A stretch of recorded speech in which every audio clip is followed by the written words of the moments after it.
Salam sejahtera untuk kita semua. Perkenalkan, nama saya Fridayani MCTO dengan NIM 7213141023. Di video ini saya akan memaparkan jawaban ujian tengah semester saya pada mata kuliah Perencanaan Pembangunan Daerah dengan dosen pengampu Dr. M. Fitri Rahmadana SEMSI.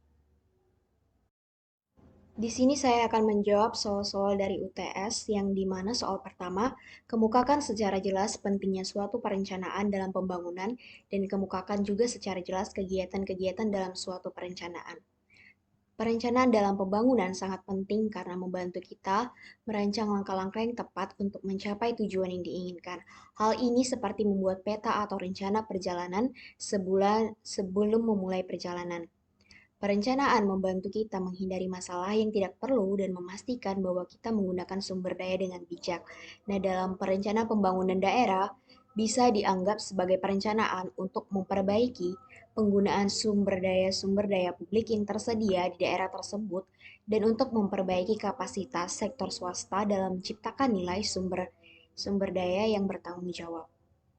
Perencanaan pembangunan diperlukan karena tiga faktor, karena yang pertama, adanya kegagalan mekanisme pasar atau market failures, yang kedua, ketidakpastian, dan yang ketiga, untuk memberikan arah pembangunan yang jelas. Adapun kegiatan-kegiatan dalam suatu perencanaan melibatkan beberapa langkah. Yang pertama, identifikasi masalah. Tahap pertama, mengidentifikasi masalah atau tantangan yang ingin diatasi berupa masalah sosial, ekonomi, atau lingkungan yang perlu diperbaiki. Tahap kedua, perumusan tujuan. Setelah masalah diidentifikasi, kita perlu merumuskan tujuan yang ingin dicapai, yang mungkin adalah pandangan panjang tentang bagaimana keadaan ideal akan terlibat. Tahap ketiga, analisis situasi, yakni melibatkan pengumpulan informasi dan data untuk memahami situasi saat ini. Hal ini juga mencakup konteks sosial, ekonomi, lingkungan, dan budaya di wilayah yang akan dikembangkan. Tahap yang keempat, perumusan rencana.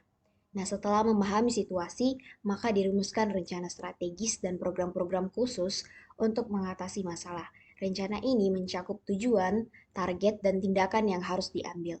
Tahap yang kelima, penyusunan anggaran. Nah, untuk melaksanakan rencana, maka diperlukan anggaran yang mencakup alokasi sumber daya ke berbagai proyek dan program yang telah direncanakan. Tahap yang keenam, implementasi. Tahap ini mulailah dilaksanakan rencana dan menjalankan program-program yang telah direncanakan di awal. Dan tahap yang ketujuh, pengawasan dan evaluasi. Nah, selama pelaksanaan, maka harus dipantau perkembangan, kemudian diukur pencapaian target, dan dievaluasi dampak pembangunan. Dan tahap yang terakhir, yakni tahap yang kedelapan, penyusunan laporan dan perubahan rencana. Nah, hasil dari perencanaan dan pelaksanaan harus dilaporkan kepada pemangku kepentingan. Jika ada perubahan yang perlu dilakukan dalam rencana, perbaikan pun harus dilakukan. Pertanyaan dari soal yang kedua yakni, coba Anda jelaskan tahapan penyusunan rencana pembangunan di Indonesia dari tingkat pusat sampai tingkat daerah. Uraikan lembaga-lembaga yang berperan terkait dalam penyusunan rencana pembangunan tersebut. Adapun penyusunan rencana pembangunan di Indonesia melibatkan beberapa tingkat pemerintahan dari tingkat pusat hingga tingkat daerah dan uraian lembaga-lembaga yang terlibat meliputi yang pertama tingkat pusat. Di tingkat pusat ada lembaga yang pertama ada presiden.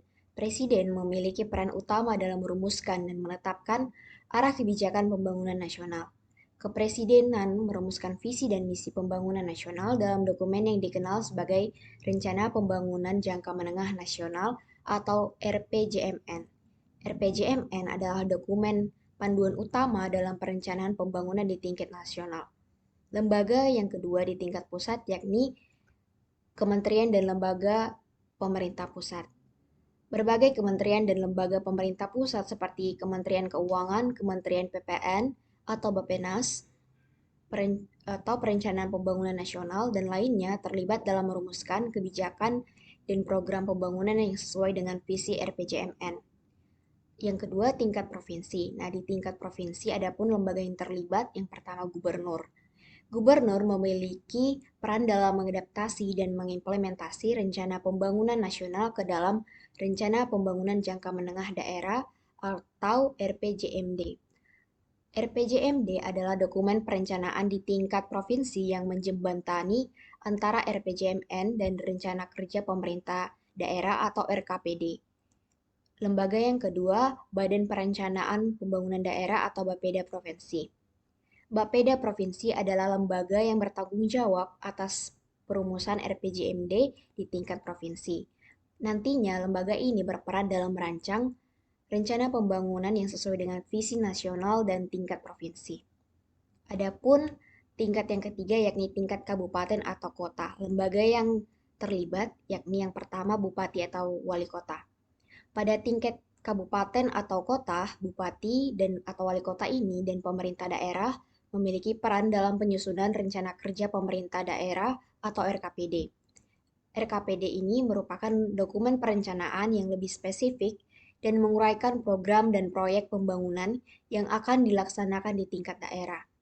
Yang ada pun lembaga yang kedua yakni Badan Perencanaan Pembangunan Daerah atau Bapeda Kabupaten Kota.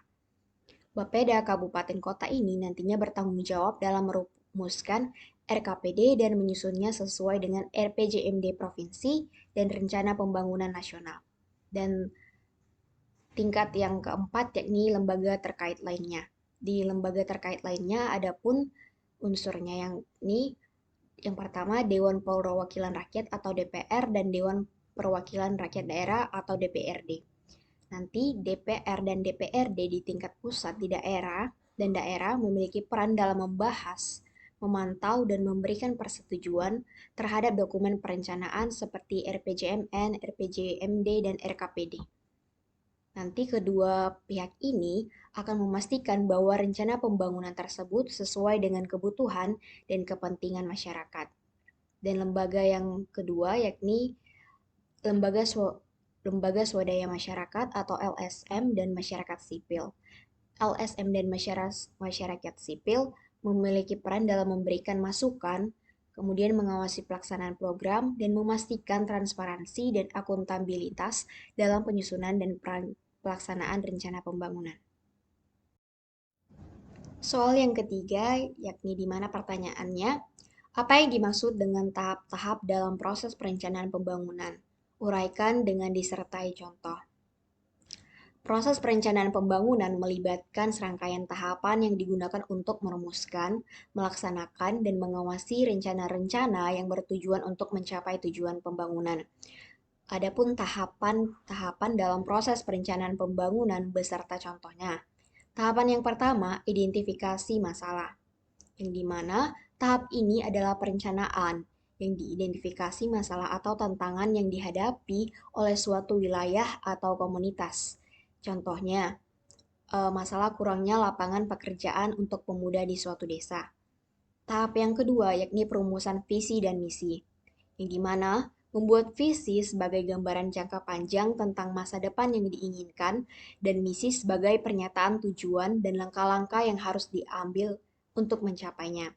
Contohnya, dalam hal identifikasi masalah yang tadi, visinya adalah desa yang makmur dan sejahtera dan misinya adalah mengembangkan usaha mikro dan pelatihan keterampilan pemuda. Tahap yang ketiga yakni analisis situasi, yang dimana hal ini dianalisis dengan mendalami konteks sosial, ekonomi, lingkungan, dan budaya di wilayah tersebut. Contohnya, melakukan analisis data tentang tingkat pengangguran, tingkat pendidikan, dan kondisi lingkungan desa. Tahap selanjutnya yakni perumusan rencana dan program, yang dimana di tahap ini nanti membuat rencana strategis dan program-program khusus untuk mengatasi masalah yang telah diidentifikasi. Contohnya, yakni rencana melibatkan pembangunan pusat, pelatihan keterampilan, dan program pengentasan pengangguran. Tahap selanjutnya yakni penyusunan anggaran dan sumber daya, yang dimana dalam membuat anggaran yang mengalokasikan sumber daya ke berbagai program dan proyek yang telah direncanakan. Contohnya, alokasi dana untuk pembangunan pusat pelatihan dan program pelatihan keterampilan. Tahap selanjutnya yakni implementasi dan pelaksanaan. Yang di tahap ini nanti dilaksanakan rencana dan program yang telah direncanakan, kemudian diambil tindakan konkret untuk mencapai tujuan. Contohnya, memulai pembangunan pusat pelatihan, mengadakan program pelatihan keterampilan. Tahap selanjutnya yakni pengawasan dan evaluasi, yang dimana nanti tahap ini memantau pelaksanaan rencana, mengukur pencapaian target, dan mengevaluasi dampak pembangunan. Contohnya, memantau perkembangan pembangunan pusat pelatihan dan mengevaluasi efektivitas program pelatihan. Tahap selanjutnya yakni penyusunan laporan dan perubahan rencana. Di tahap ini disusun laporan progres pembangunan dan jika diperlukan melakukan perubahan pada rencana atau program. Contohnya, menyusun laporan perkembangan pembangunan pusat pelatihan dan menyesuaikan program jika ada masalah yang muncul. Soal pertanyaan keempat, yakni jelaskan apa yang Anda ketahui tentang RPJPD, RPJMD, dan Renstra, serta keterkaitannya. RPJPD atau Rencana Pembangunan Jangka Panjang Daerah adalah dokumen perencanaan strategis jangka panjang daerah yang mencakup visi misi, tujuan dan sasaran, dan arah pembangunan dalam jangka panjang yakni 20 tahun. Yang kemudian RPJPD memberikan kerangka dasar untuk semua perencanaan lebih lanjut. Selanjutnya ada RPJMD atau Rencana Pembangunan Jangka Menengah Daerah adalah dokumen perencanaan strategis yang menguraikan visi misi, tujuan, sasaran, dan kebijakan pembangunan dalam jangka menengah biasanya per 5 tahun. RPJMD didasarkan pada RPJPD dan menjadi acuan utama dalam perencanaan pembangunan di daerah. Selanjutnya ada DPA atau definisi pendahuluan awal, yang dimana DPA adalah dokumen awal yang memberikan kerangka dasar perencanaan pembangunan daerah. DPA mencakup visi dan misi daerah, serta gambaran umum tentang arah pembangunan. DPA harus selaras dengan RPJPD dan RPJMD. Selanjutnya ada SKPD atau Satuan Kerja Perangkat Daerah, yang merupakan unit-unit di pemerintahan daerah yang memiliki tanggung jawab khusus dalam penyelenggaraan pemerintahan dan pembangunan di daerah tersebut. Selanjutnya ada Renstra SKPD atau Rencana Strategis SKPD. Renstra SKPD ini merupakan dokumen perencanaan strategis yang merinci visi misi, tujuan strategis dan kebijakan dari setiap SKPD dalam jangka menengah biasanya 5 tahun. Renstra SKPD harus sejalan dengan RPJMD dan DPA. Selanjutnya ada Renja atau Rencana Kerja, yang dimana Renja ini merupakan tahunan dari setiap SKPD yang merinci program dan kegiatan yang akan dijalankan dalam 1 tahun. Renja berfokus pada implementasi rencana pembangunan dan harus sesuai dengan Renstra, SKPD, dan RKPD. RKPD atau Rencana Kerja Pemerintah Daerah merupakan rencana tahunan pemerintah daerah yang berisi program dan kegiatan yang akan dilaksanakan oleh seluruh SKPD dalam rangka mencapai tujuan dan sasaran pembangunan daerah. RKPD harus berdasar pada RPJMD dan DPA. Dengan kata lain, RPJPD dan RPJMD memberikan arah strategis dan kerangka kerja dasar untuk perencanaan pembangunan di daerah. DPA menggambarkan visi dan misi daerah, sementara Renstra SKPD merinci visi dan sasaran setiap SKPD. Renja mengarahkan implementasi program dan kegiatan di tingkat SKPD, dan semua ini digabungkan dalam RKPD sebagai rencana tahunan. Keseluruhan proses perencanaan harus konsisten dan terintegrasi dari tingkat yang lebih tinggi yakni RPJPD hingga tingkat yang lebih rendah Renja dan RKPD serta sejalan dengan RPJMD dan DPA. Sekian jawaban yang dapat saya paparkan pada UTS kali ini. Terima kasih, Pak.